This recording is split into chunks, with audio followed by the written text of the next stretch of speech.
ñi ngi bëgg a jéggi frontière politique. jéggi nañ ko. xale yi dañuy faral di wax ni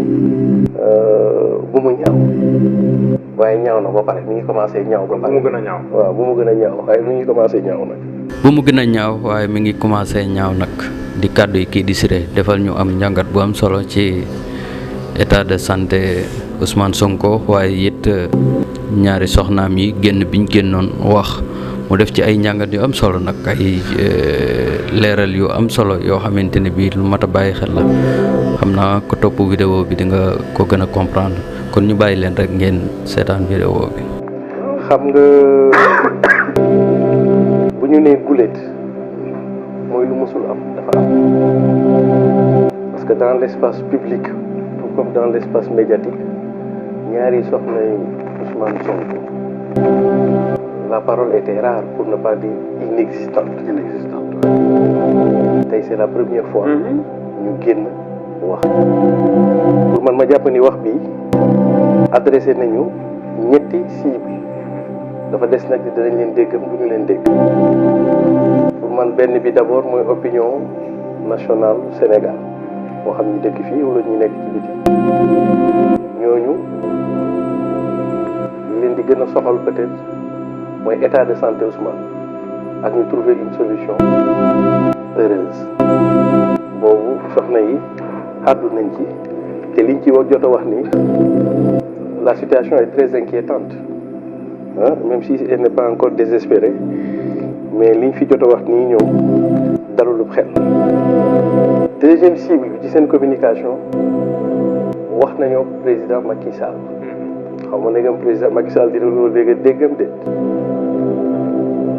troisièmement bi waxtaan nañ ak Marième Faye Sall parce que ñoom ay daam nañu ni Marième Faye Sall nekkee daam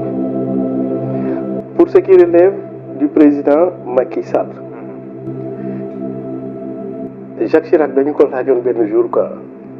fekk mi ngi boobu mag na nag quoi ñu ne ko tey boo doon définir politique ak sa expérience bi noo koy définir mu toog réfléchir ba si yàgg mu ni faire de la politique c'est aimer les hommes mu ni faire de la politique c'est aimer les hommes xam nga soxna Ousmane Sonko yi déclaration bi ñu def nii daf ñu génne ci benn champ dugal ñu ci benn champ tant que c'était Ousmane Sonko qui parlait on était dans le champ politique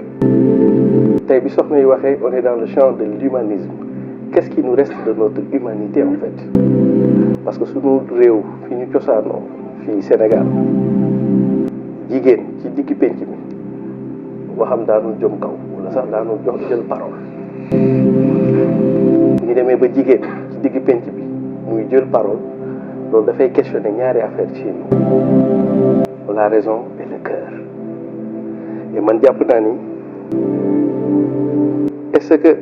même bu fekkee nit ci sax daan wax l'État est un monstre froid mais ceux qui incarnent l'État sont des hommes ne devraient jamais accepter d'être des monstres. Ils doivent toujours rester des humains. J'allais même dire des personnes. xam nga guerre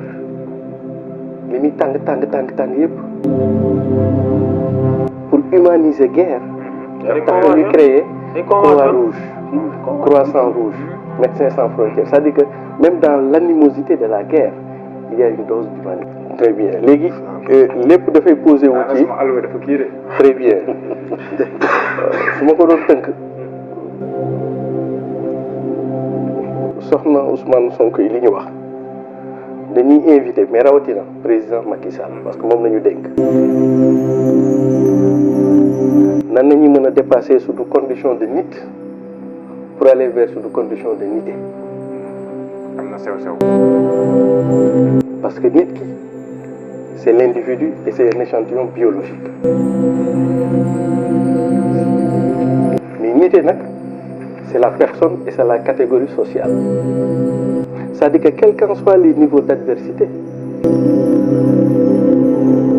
est-ce qu'on doit toujours se départir de notre humanité ou de notre humanisme te lii ñu teg Ousmane Sonko nii dafay mel ni à la place du cœur peut-être on a de la pierre quelque part te Mansour mi ko doon wax yàlla na yàlla def jàmm rek. bu dee ñu communiqué de dimbali leen rek. waaw dina yàlla def jàmm rek. voilà mais lii. sarax bu leen ñu ci jógul. ba safaan ba am. fan nañ koy waxee. xanaa weddi tuuma rek. fan nañ koy waxee mais est-ce que finalement tu te poses la question est-ce que politique jar na lii quoi. est-ce que adversité politique jar na lii. Et là, j'interpelle directement le président de la République, son Excellence Macky Sall. Dès lors que yow tey nga nekkoo candidat amatuloo enjeu Thierno Diop day faral di wax ni kilifa gu de war ngaa maytu mujjee puso bi mu réer président Macky Sall de tey ci xam nga ban contexte nañu waroon nekk kon yëpp di rey nag di la sargal ci sa 10 ans yi fi def 11 ans yi ci lépp li nga jot a def ak lépp li nga jotut a def parce que comme da ngay jeexal ça devrait être une fête en fait man de ni ma ko xalaate woon mooy ba ngay dugg da nga traité woon espoir bu garaaw a garaaw a garaaw sénégalais yi dañoo amoon yaakaar bu garaaw a garaaw a garaaw mais mu mel ni de tànk yi nga jël nii de soo ko bàyyiwut yaakaar dañu amoon ba ngay dugg si dana wutee lool lii nit ñi di dund ca période ba ngay génn mais lan moo ko fi jar te ay la yéwén mu néew mu bari jot dafay def dara kon man pour le moment li ma jàpp mooy yow da nga war a écrire sa histoire fi ñu toll nii ces 6-8 derniers mois vous devez écrire votre histoire mais seulement votre histoire est intimement liée à l'histoire de ce pays-là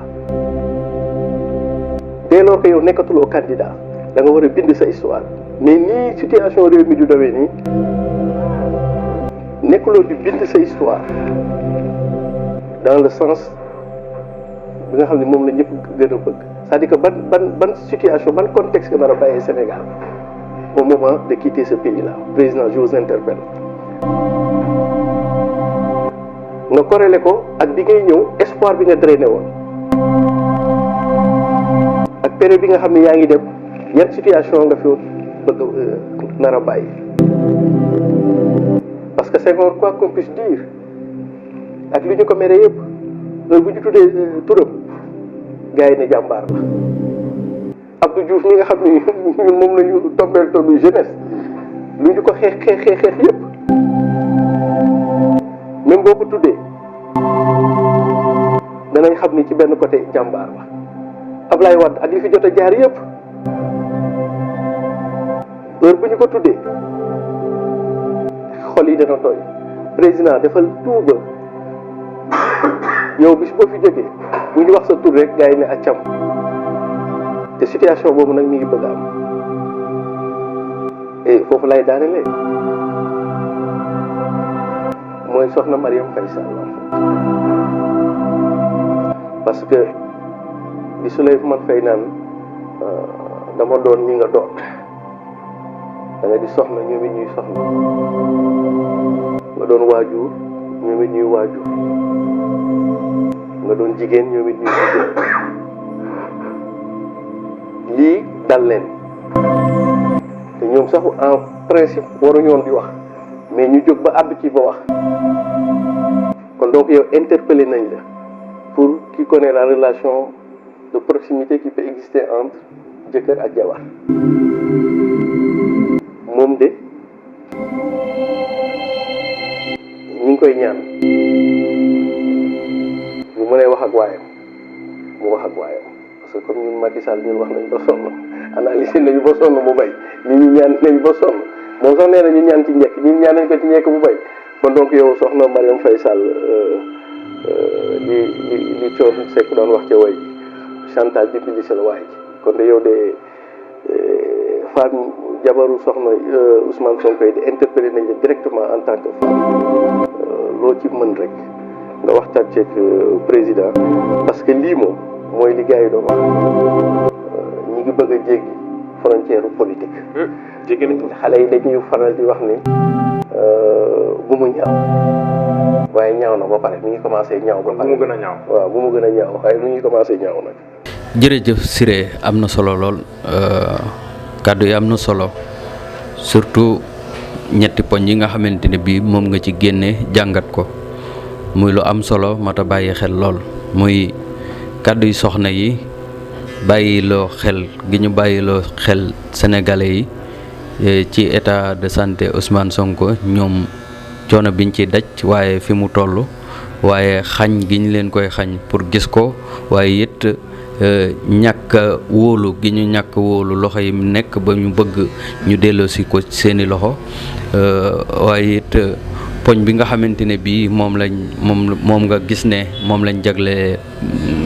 jagleel président de la république ak kàddu yiñ ko ca wax wala waaye ñaan yiñ ko ñaan ba ci Marième Faye di soxnaas président kàddu yiñ ko jagleel ak ni nga ko jàngate muy lu am solo lu mat a bàyyi xel